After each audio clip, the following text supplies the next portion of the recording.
back cutting some more shit out of the truck. Today we're gonna try to get as much of the fender wells out as possible. Hopefully all of them. I got a little saw that should help. Doing it with a cutoff wheel was a pain in the ass, and I was going through cutoff wheels like crazy. So hopefully this saw works a little bit better, get into the tight spaces, and hopefully it speeds things up. I'd like to be able to put the battery in the back and do the wiring if there's enough time, but I'm not sure. If I get done with this side and there's not a crazy amount of time to do the other side, it's really good weather outside. I'd really just like to drive it around.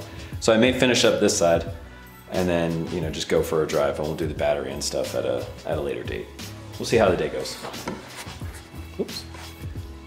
All right, so I was cutting out some more stuff. Got rid of the majority of this wheel well. I still have a little bit to trim on the front that doesn't really need to be there. This lip right here, I'm gonna try to move all the way under the headlight. But I may put the fender on first just to see, because I mean, obviously you see this is extremely flimsy now. And I'm hoping that the fender being put on there, connecting this point to this point, will kind of calm that down a little bit. Hopefully make it somewhat stable. If not, I'll have to put some support in somewhere, which shouldn't be that big of a deal. I mean, you got the frame right there, you got a couple of bolts even available from the steering box right here. So yeah, it shouldn't be that big of a deal to create a small support. Still light, but gives it a little bit of structure. So we'll see. But exciting part is my friend Dustin was nice enough to drop by, and he has the same wheels that I was wanting to get for the truck. I think we talked about it a little bit in a previous video where I wanted to get a bigger wheel. So you see the size difference between these two. I'll show you real quick. So quite a bit bigger. I think this one ends up being like a 25, maybe 25, somewhere around there. This tire is supposed to be 27.5 or something like that. So it should be a decent chunk bigger. And what I'm hoping that that's going to do is, if I put this, oops.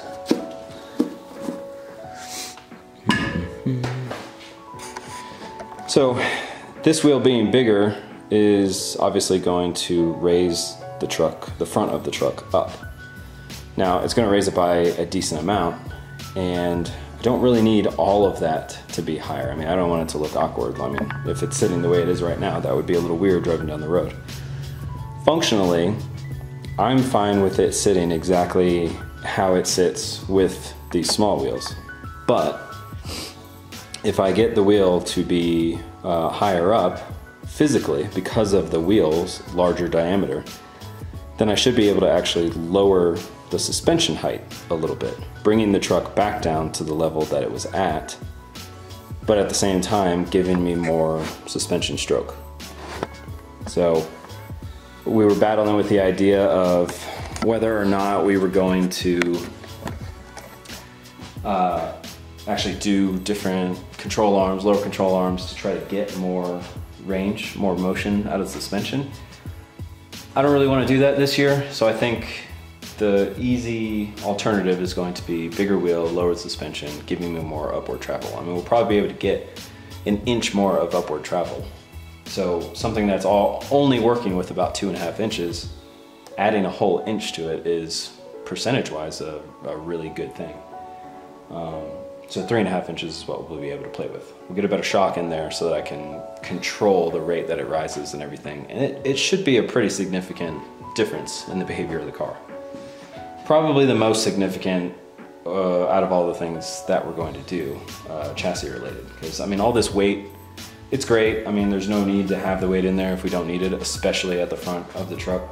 But the suspension travel, I think, is gonna really help. Hopefully we can get it to hook even better and get it to apply more power in that range where normally it maxes out and then kind of unsettles a little bit. We can't really feed the power right where we want to be able to feed it. I mean, just after the suspension goes completely up, maxes out, kind of does a bounce to where the front comes up and then comes down abruptly because it maxes out the suspension. Right there is really where we want to be able to pour in a lot of the power. And if it's still coming up smoothly, we will be able to. So it'll be even more dangerous from a dig. All right, so we got a couple of things finished up. All the minor stuff is done now. Some of the wiring that we had to move out of the way, and cut out both wheel wells. So that's all done now, and the battery is moved to the back as well. So shit, I can guys that right now. So that fender was already done, but it had a bunch of wires going across. We just ran those by the motor instead and ran them over here. So they're out of the way now. Same thing on this side. The battery used to be right here. Cut all of that fender well out and moved it to the back. It actually makes working on this shit so much easier. May actually be able to get to that rear spark plug without any problems. And the turbo setup is definitely way easier to work on because we actually had that removed completely and to get that fender out. And going back on, it was great. I mean, it literally just, with this fender off, you can just straddle the wheel and work all of it right next to you. So pretty useful. Looks a little strange while driving because you can see like all the way into it. But yeah, it works. And what else? Oh, the battery stuff. So it's a little dark back here. So we just made a little holder for it back here.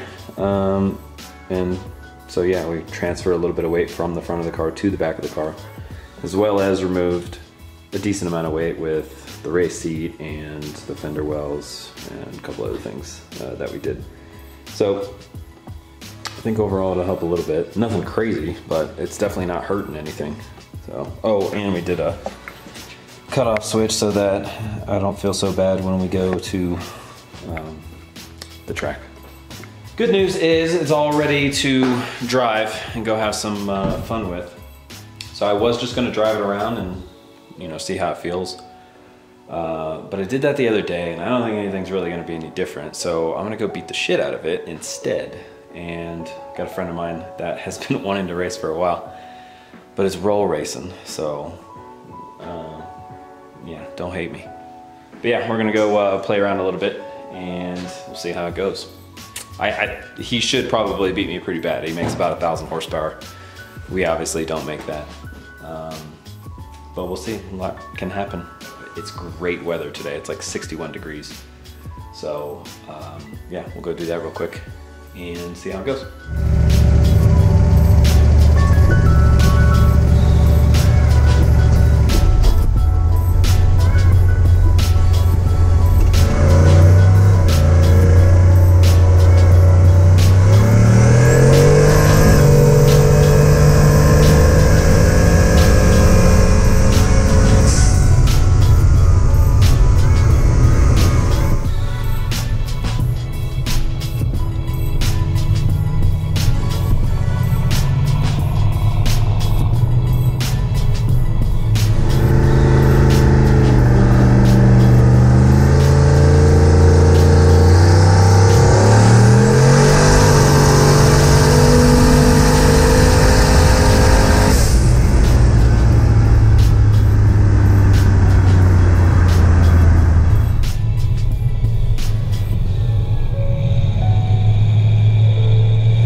so we just got back from Mexico. I'd say that was a good result. Surprising, I didn't think it was gonna go that well. Yeah, everything feels good, like normal. So yeah, I'd call that a success, I guess. Just minor stuff. We may actually start thinking about putting some decent parts into the motor now. We have a set of cams, a set of heads and a cam. And if we do that, we'll probably build the bottom end as well. So the whole stock bottom end thing will go away, but I just, we need more power to keep up with some of the guys that we're wanting to race this coming season. So it might happen, I don't know, we're not sure yet. This is, the Civic is kind of the focus of the next couple of months, but I don't know, the truck may get a little bit of love. We'll see. But anyway, thank you for watching. If you haven't already, please subscribe. Click the little bell icon for notifications. The next video that you see will probably be us working on the Civic already, so I'm pretty anxious to get started on it, and so is Tanya. So you'll start seeing a lot more of that. We'll be doing live feeds and videos, so plenty of content.